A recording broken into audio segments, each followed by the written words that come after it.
Distinguished members of the Forum, dear friends. Welcome to this 24th Permanent Forum on Indigenous Issues, and thank you for bringing the voices, insights, aspirations and concerns of indigenous peoples to this global stage.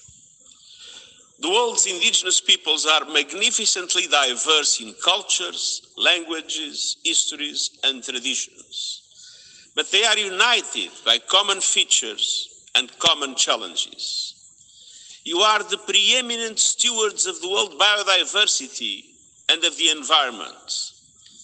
Your knowledge and traditional practices are leading models of conservation and sustainable use, reflecting your commitment to living life in harmony with Mother Earth and to the well-being and rights of future generations.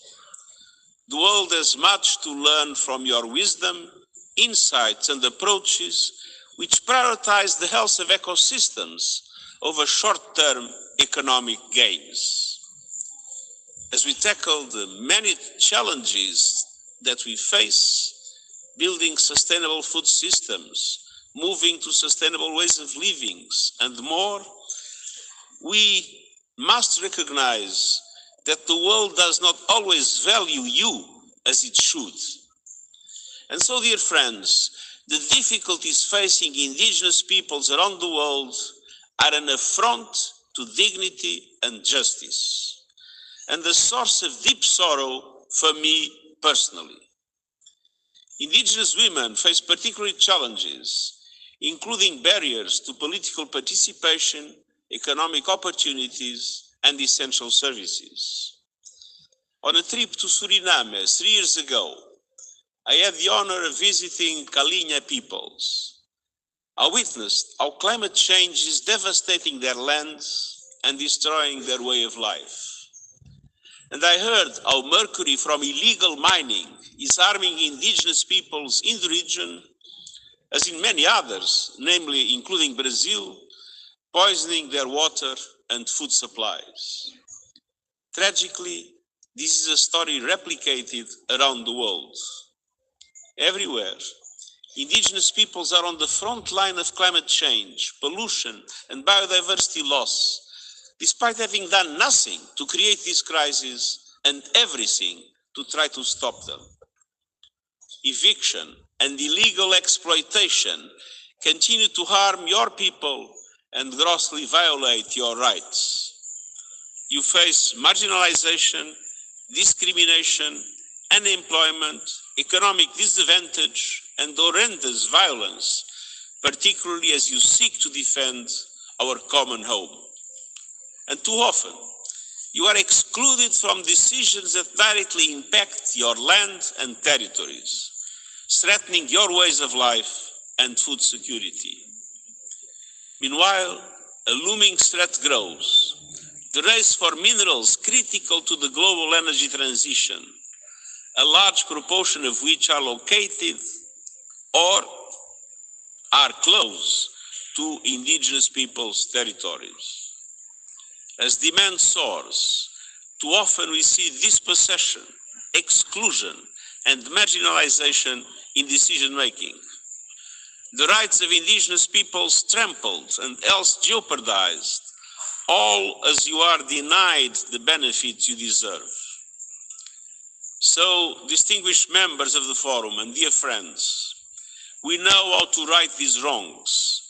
18 years ago, the Declaration on the Rights of Indigenous Peoples laid out a blueprint for securing the survival, dignity and well-being of indigenous peoples everywhere.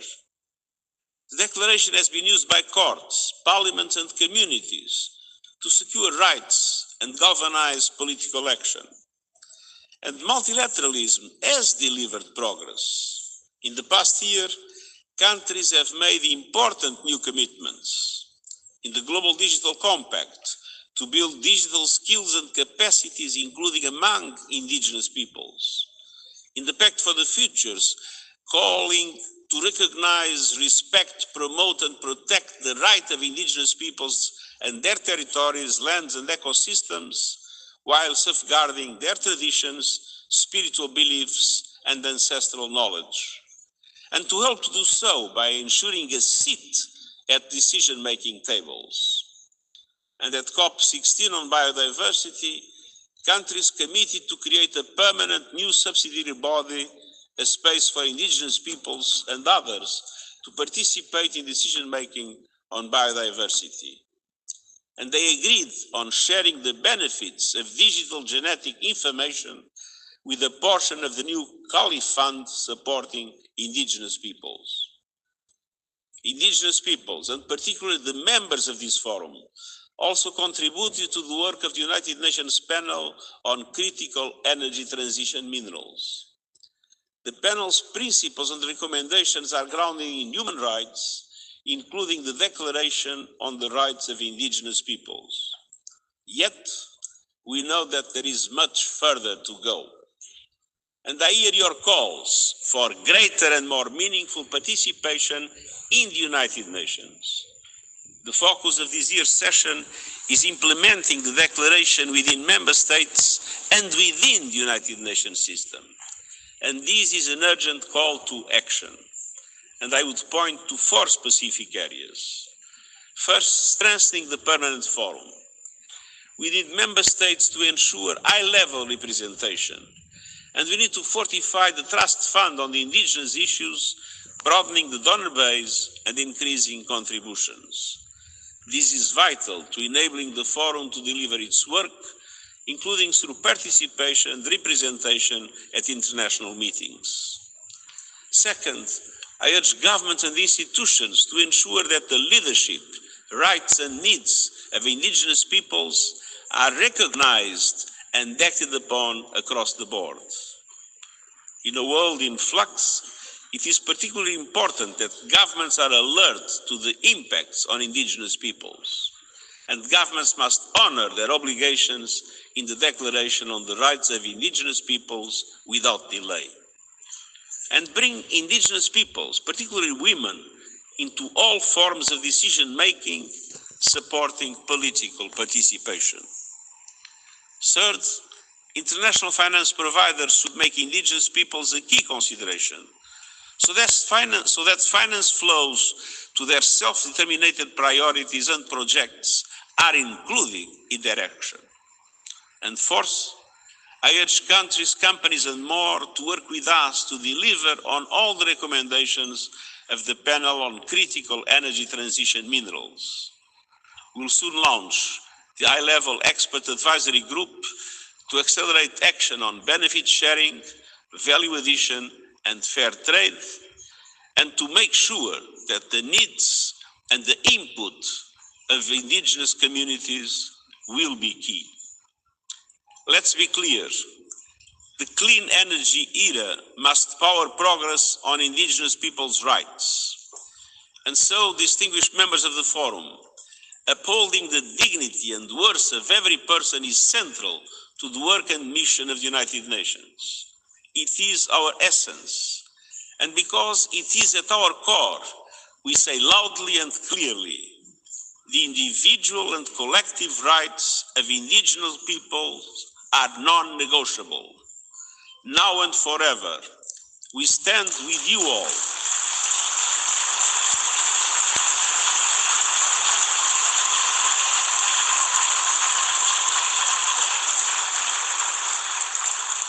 Now and forever, we stand with you all in making those rights a reality for indigenous peoples everywhere. Thank you.